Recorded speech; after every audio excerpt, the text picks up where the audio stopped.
दोस्तों, हम सब पौराणिक कथाएं तो सुनते ही रहते हैं और अपने अतीत के गूढ़ रहस्यों को समझने की कोशिश भी करते हैं, लेकिन फिर भी कुछ ऐसे अनसुने रहस्य रह जाते हैं जिनके बारे में हमें बहुत कम जानकारी मिलती है या हमने कभी उन्हें जानने की कोशिश की ही नहीं होती है। और ऐसा ही एक रहस्य है बाली और सुग्रीव के जन्म से जुड़ा। तो चलिए, क्योंकि इस वीडियो में हम आपको इसी अनसुने रहस्य के बारे में बताने जा रहे हैं। दोस्तों, रामायण तो आप सभी ने देखी और सुनी होगी, जो त्रेता युग के भगवान श्री राम की रावण पर विजय की कथा है। और इस विजय में राम जी के सहयोगी रहे सुग्रीव को आप जानते ही होंगे। और आपको ये भी पता होगा कि सुग्रीव के एक भाई थे जिनका नाम बाली था और जो देखने में हूबहू सुग्रीव के जैसे ही लगते थे। आपको ये जानकर आश्चर्य होगा कि ये दोनों थे तो एक ही माता की संतान, पर उनके पिता अलग अलग थे। साथ ही इनके जन्म की कथा तो और भी आश्चर्य से भरी है। वैसे तो पौराणिक कथाओं में सुग्रीव और बाली के जन्म को लेकर कुछ अलग अलग प्रसंग मिलते हैं और उनमें से एक प्रसंग जो आपने सुना ही होगा, पर उसके साथ एक ऐसा प्रसंग भी जो वाल्मीकि पुराण में मिलता है। दोस्तों, प्राचीन समय में ऋष्यमुख नाम का एक पर्वत था। इस पर्वत में पंपापुर नाम का एक सरोवर था जो पार्वती जी के श्राप से श्रापित था। कहानी को और आगे बढ़ाने से पहले हम आपको ये बता दें कि इस पर्वत को ऋष्यमुख पर्वत ही क्यों कहते थे और ये सरोवर पार्वती जी के श्राप से कैसे श्रापित हुआ। दोस्तों, एक बार लंकाधिपति रावण ने बहुत से ऋषियों को सताया था, तो वे सब सताए हुए ऋषि एक साथ एकत्र होकर मौन धारण करके रावण का विरोध करने लगे।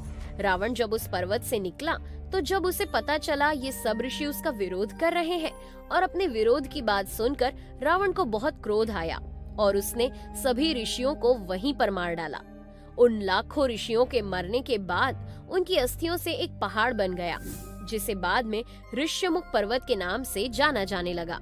ऐसे ही एक बार जब इस पर्वत के सरोवर में शिव और पार्वती जी जल क्रीड़ा कर रहे थे, तभी वहां अचानक कुछ मुनियां पहुँचे, जिससे शिव और पार्वती जी की क्रीड़ा में विघ्न पड़ा और उन्हें अदृश्य होना पड़ा।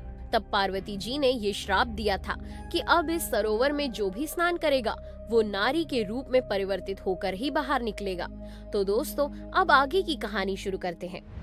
एक बार योगाभ्यास करते हुए ब्रह्मा जी की आंखों से आंसू निकले, जिसकी एक बूंद इस पर्वत पर आकर गिरी तो उनमें से एक वृक्षराज नामक वानर उत्पन्न हुआ, जो पर्वत पर रहता और ब्रह्मा जी की आराधना करता। एक बार वृक्षराज पार्वती जी के श्राप से अनभिज्ञ इस सरोवर में नहाने के लिए कूद पड़े और जैसे ही वो नहाकर बाहर आए तो देखते हैं कि वो 16 वर्ष की एक सुंदर स्त्री में बदल चुके हैं। हालांकि अपने आप को स्त्री रूप में देखकर उन्हें बहुत शर्म महसूस हुई, पर वो कुछ कर नहीं सकते थे। तभी कुछ देर बाद देवराज इंद्र वहां से गुजरे और उन्होंने जैसे ही उस स्त्री को देखा वो उस पर मोहित हो उत्तेजित हो जाते हैं और देवराज इंद्र का तेज उस स्त्री के बालों पर गिर गया, जिससे एक बालक की उत्पत्ति हुई, जिसे बाली कहा गया। इसके कुछ समय बाद ही सूर्योदय के समय सूर्य देवता की दृष्टि भी उस सुंदर स्त्री पर पड़ी और वो भी उस पर इतना मोहित हुए कि उनका तेज स्त्री के ग्रीवा पर पड़ा और उससे भी एक बालक का जन्म हुआ, जिसे सुग्रीव नाम से जाना गया। दोस्तों, बालों पर तेज गिरने के कारण ही उस बालक को बाली नाम दिया गया था और इंद्रदेव ने अपने पुत्र बाली को एक अक्षय स्वर्ण माला दी थी, जिससे वो हमेशा विजयी बना रहा। और सूर्य देव का तेज स्त्री के ग्रीवा पर पड़ने के कारण ही उस बालक का नाम सुग्रीव रखा गया और सूर्य देव ने अपने पुत्र सुग्रीव की सेवा के लिए हनुमान जी को नियुक्त किया था। फिर अगले दिन वृक्षराज अपने वानर रूप में वापस आ जाते हैं और फिर ब्रह्मा जी की आज्ञानुसार अपने दोनों पुत्रों के साथ वो किष्किंधा में निवास करने लगते हैं और इस प्रकार सुग्रीव और बाली का जन्म होता है। हालांकि वाल्मीकि पुराण में इससे हटकर एक अलग ही वर्णन मिलता है। दोस्तों, भारत में उग्र तपस नाम के ऋषि निवास करते थे। वो अपने नाम की ही तरह बहुत कठिन साधना किया करते थे, जिससे उनका शरीर बहुत ही कमजोर हो चुका था। वो कहीं आ जा भी नहीं सकते थे, इसलिए उनकी पत्नी, जिनका नाम नारायणी था, वो ऋषि को बांस की टोकरी में बैठाकर यात्रा किया करती थी। और एक बार जब वो अपने पति को टोकरी में रखकर यात्रा कर रही थी, तो ऋषि उग्र तपस का पैर पास में बैठे तपस्या कर रहे ऋषि कुष्मांड को लग जाता है, जिससे वो बहुत ही क्रोधित हो जाते हैं और बोलते हैं कि तुम्हारा ये दुस्साहस, तुमने अपने पति का पैर मेरे सिर पर मारकर मेरा अपमान किया है, इसलिए मैं तुम्हारे पति को श्राप देता हूँ कि कल जैसे ही सूर्योदय होगा उसी क्षण उसकी मृत्यु हो जाएगी। ये सुनकर नारायणी बहुत दुखी हो जाती है और वो कहती है कि एक बार गलती से पैर लगने की वजह से आपने मेरे पति को मृत्यु दंड दे दिया, ये अन्याय है। वो आगे कहती है, अगर मैंने सच्चे मन से अपने संपूर्ण जीवन भर पतिव्रत धर्म का पालन किया है तो कल प्रातः सूर्योदय होगा ही नहीं। उसी समय सूर्यदेव अपने सारथी अरुणांश के साथ निकल रहे होते हैं। तभी वे नारायणी की प्रतिज्ञा को सुनकर चकित रह जाते हैं और देखते हैं कि उनके रथ के पहिए आगे नहीं बढ़ते। तो अरुणांश सूर्यदेव से पूछता है कि हे प्रभु, ऐसी क्या घटना हुई है जो आपके रथ के पहिए भी आगे की ओर नहीं बढ़ रहे हैं? तो सूर्यदेव कहते हैं कि पृथ्वी लोक पर दो मनुष्यों के बीच कुछ घटना घटित हुई है जिसे सुलझाने में बहुत समय भी लग सकता है। ये सब जानकर अरुणांश सूर्यदेव से आज्ञा लेकर मनोरंजन के लिए स्वर्गलोक की ओर चला जाता है और जल्दी वापस आने का प्रयत्न करेगा, ऐसा कहकर वो चला जाता है। अरुणांश स्वर्गलोक के द्वार पर पहुंचकर सोचता है कि वो अंदर प्रवेश कैसे करेगा। तभी वो वहाँ बहुत सी सुंदर अप्सराओं को अंदर जाते हुए देखता है, तो वो भी एक सुंदर सी अप्सरा का रूप धारण करके अंदर प्रवेश कर जाता है।